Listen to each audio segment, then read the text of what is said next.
สุดก็หนึ่งสาวสายธานีเจ้าสวยโซฟีสมที่เขาลือเขาสาผู้หญิงที่ใดใกล้ๆขนาดหน้ามาอย่างพ่ายแพ้การด่าสมคำเขาเอ่ยก้าวผ่านสาวสายน้ำหนึ่งอ้ายบ่ลืมว่า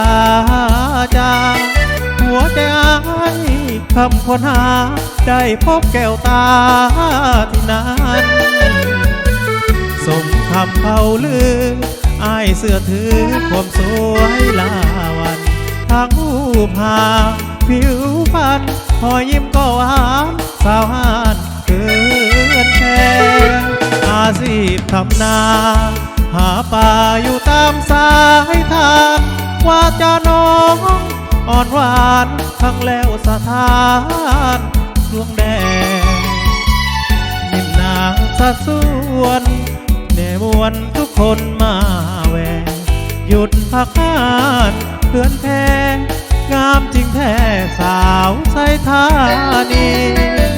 เมื่อยามจะจากอ้ายสุดอะไรเฮือนแพ้หากว่าน้องบ่เปลี่ยนแปลงจะบอกพ่อแม่สุขอทันทีญาติบุญบ่สม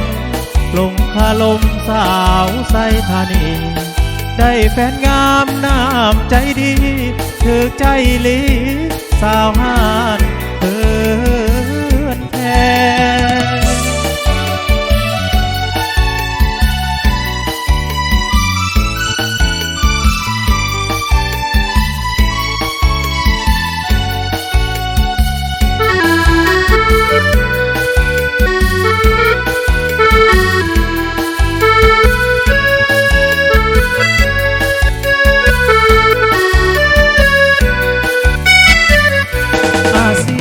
ทำนาหาปลาอยู่ตามสายทานว่าจะน้องอ่อนหวานแนวพังสถานดวงแดงยิ้มนางสักส่วนได้มวนทุกคนมาแววหยุดพักงานเพื่อนแพ้งามจริงแท้สาวไซธานีเมื่อยามจะจากอ้ายสุดอะไรเฮือนแพ้